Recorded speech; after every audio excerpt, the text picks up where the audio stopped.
तो guys finally जो Nobel peace prize का सपना ट्रम्प भाई साहब देख रहे थे इतने लंबे समय से, जो ट्रम्प कई दिनों से मतलब कई महीनों से बार बार रिपीट कर रहे थे, जो अपने समाज में कुछ बुजुर्ग होते हैं जिनका मानसिक स्थिति खराब हो जाता है बुढ़ापे की वजह से, वैसे ही इनका हाल हो गया था। कई सारे वॉर का क्रेडिट ले रहे थे, ये लिया भी था इन्होंने, एंड सही बात है कि इनकी वजह से कुछ वॉर जो है वो हुआ भी था, खत्म वॉर भी हुआ था। उसके बाद जो इंडिया पाकिस्तान के वॉर को लेकर के कितने बार इन्होंने रिपीट किया, इनको इनके जो कुछ छुटपुंजिए सपोर्टर रहे हैं इनको सपोर्ट भी किया था, जैसे कि पाकिस्तान के असीम मुनीर और शहबाज शरीफ।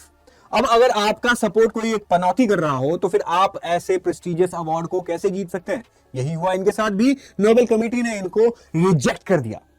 चलिए शुरू से शुरू करते हैं। अब देखिए, जब नोबेल पीस प्राइज अनाउंस हो रहा था तो फिर मतलब उन्होंने क्या बोला, आप खुद सुनिए।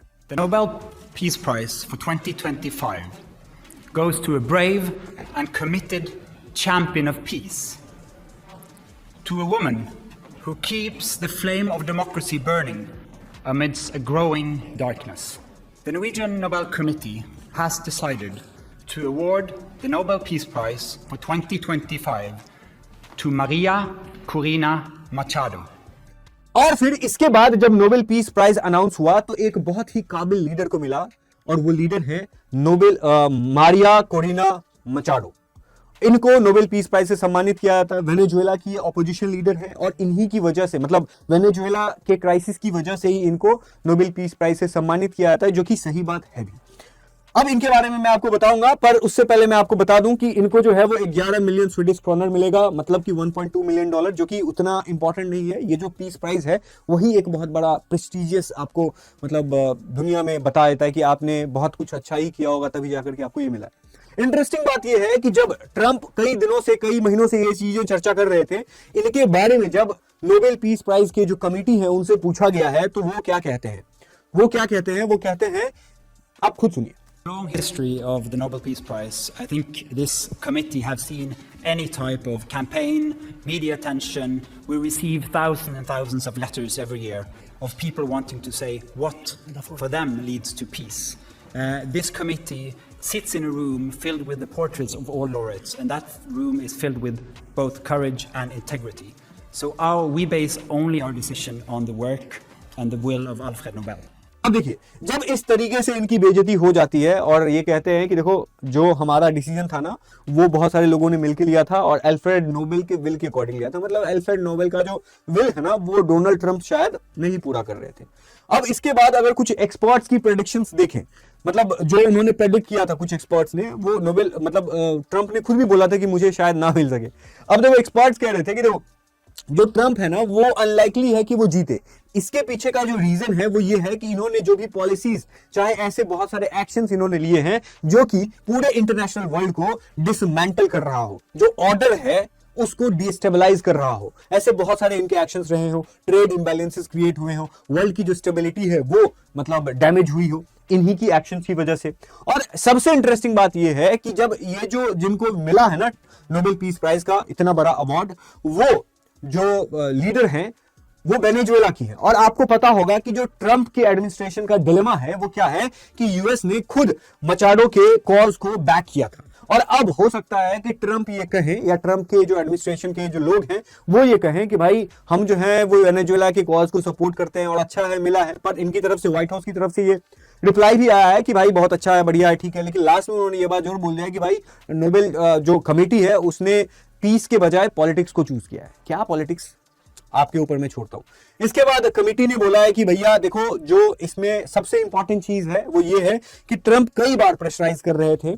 आपने देखा होगा कि ट्रंप ने यहां तक बोल दिया था कि अगर नोबेल पीस प्राइज का पुरस्कार अगर ट्रंप को नहीं मिलता है तो ये यूएसए का अपमान होगा। मतलब आप अपने नोबेल पीस प्राइज को नहीं मिलने से आप एक देश के अपमान से जोड़ रहे हैं। तो इससे समझा जा रहा था कि कहीं ना कहीं नोबेल जो कमेटी है उनके ऊपर प्रेशर पड़ रहा है, और इसी वजह से नोबेल जो कमेटी है, अब देखो यूएसए तो बहुत पावरफुल कंट्री है, अब उसका जो प्रेसिडेंट ही चाह रहा होगा कि भाई मेरे को अवार्ड दे दो, तो भाई उसको अवार्ड ना मिलना है तो फिर नोबेल जो कमेटी है उनके ऊपर तो बहुत ज्यादा प्रेशर होगा। और इसी वजह से जब इस तरह की अवार्ड दी जाती है और ट्रंप को नहीं मिलता है अवार्ड और जिनको मिलता है, तो इससे ये साबित हो जाता है कि जो नोबेल कमेटी है वो अभी तक कहीं ना कहीं इंडिपेंडेंट है और वो किसी के प्रेशर में काम नहीं कर रही है। इसके बाद अगर आप देखें तो सवाल उठता है कि क्या ट्रंप को अगले साल फिर से नोबेल पीस प्राइज का मतलब मिल सकता है, कि क्योंकि अभी वो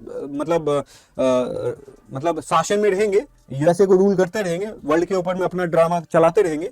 तो सवाल उठता है कि अगले साल मिल सकता है, क्यों मिल सकता है, इस बार क्यों नहीं मिल सकता, अगले साल क्यों मिल सकता है। इसके पीछे का कारण ये है कि देखो, जब इजराइल और हमास का उन्होंने पीस डील कराया था ना, ये बहुत बड़ा टर्निंग पॉइंट हो सकता था। एंड मुझे भी लगा कि क्या पता इसकी वजह से ट्रंप को मिल भी जाए।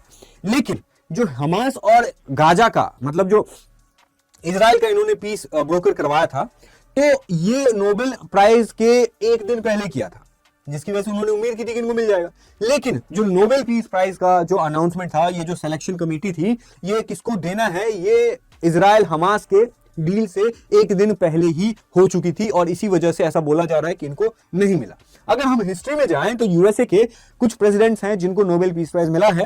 थियोडोर रूजवेल्ट जो मतलब वर्ल्ड वॉर के टाइम पे थे, वुडरो विल्सन, जिमी कार्टर और बराक ओबामा। इस बराक ओबामा को मिलने की वजह से ट्रंप काफी चिंतित थे कि जब बराक ओबामा को मिल सकता है तो हमें क्यों नहीं मिल सकता है, और इसी वजह से ये कई बार इस तरह की बातें कर रहे थे। अब अगर हम बात करें कि ये जो मतलब महिला हैं जिनको नोबेल प्राइज मिला है, इनके पीछे का कारण क्या है, तो देखो भाई, ये सिचुएशन है आपको वेनेजुएला की। वेनेजुएला जो है वहां पर निकोलस मदुरो जो है पिछले 3 बार से रूल कर रहे हैं और जुलाई 2024 में वो तीसरी बार वहां के जो है वो प्रेसिडेंट बनते हैं। और इसकी वजह से ऐसा बोला जा रहा है कि वो जो प्रेसिडेंट मतलब जो इलेक्शन में जीते हैं और वो गलत तरीके से जीते हैं, क्योंकि जब वो लड़ रहे थे ना तो उनके ऑपोजिशन में जो खड़ी थी वो वही महिला है जिनको अभी नोबेल पीस प्राइज मिला है। उनका नाम है मारिया कोरिनो मचाडो। तो ये जब खड़ी हुई थी ना तो इनको इलेक्शन लड़ने से भी बाहर कर दिया गया था। और इसके ऊपर में वेनेजुएला के ऊपर में मदुरो की वजह से, निकोलस मदुरो की वजह से बहुत बार सैंक्शंस लगाया जा चुका है। अभी रिसेंटली मार्च 2025 में ट्रंप ने 25% का टैरिफ लगाया था। किसके ऊपर लगाया था? उन देशों के ऊपर लगाया था जो देश वेनेजुएला से अभी भी ऑयल खरीदते हैं।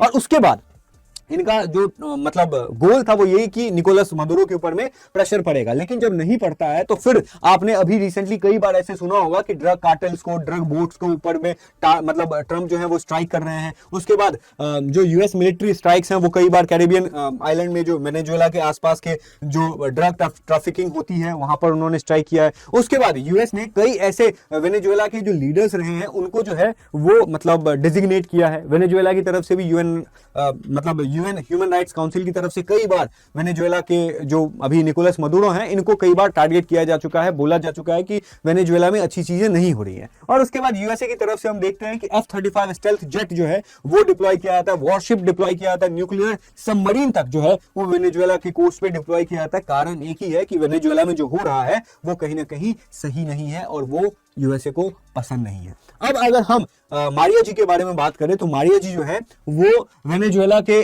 स्टार्टिंग में उन्होंने जो करियर है वो कैसे शुरू किया था? इंडस्ट्रियल इंजीनियर की तरह। लेकिन उनके जो पेरेंट्स रहे हैं वो, इनकी जो माँ थी वो साइकोलॉजिस्ट थी और इन्होंने सबसे पहले इंडस्ट्रियल इंजीनियरिंग की डिग्री ली थी। और उसके बाद वो अपना पॉलिटिक्स में एंटर करती है जब देखती है कि निकोलस मदुरो से सब डर चुके हैं और निकोलस मदुरो के चंगुल से वेनेजुएला को निकालने वाला कोई नहीं है। उसके बाद इन्होंने कई रैलियां की, कई लोगों को समझाने की कोशिश भी की। अभी भी एग्जाइल में अभी भी जो है ये छुप रही है। और ऐसा जब नोबेल पीस प्राइज के मतलब जो जिसने अनाउंस किया था उससे पूछा गया तो वो बोला था, उन्होंने बोला कि सही बात है कि ये हम इनको मतलब इन पर्सन अवार्ड नहीं दे सके।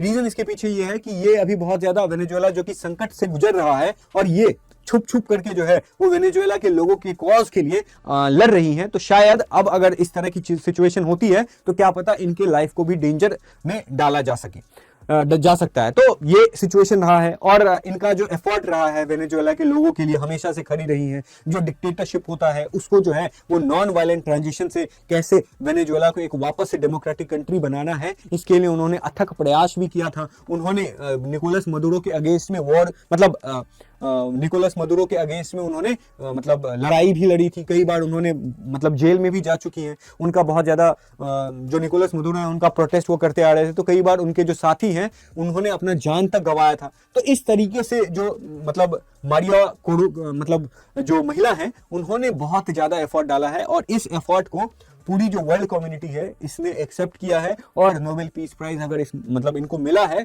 तो ये बहुत अच्छा हुआ है। बाकी आपको क्या लगता है और आप कितने खुश हैं अगर डोनाल्ड ट्रंप को ये नोबेल पीस प्राइज नहीं मिला है? तो आप नीचे कमेंट सेक्शन में अपनी प्रतिक्रिया जरूर दीजिएगा। और 3 लोग और खुश होंगे, जिनपिंग, पुतिन और अपने मोदी जी।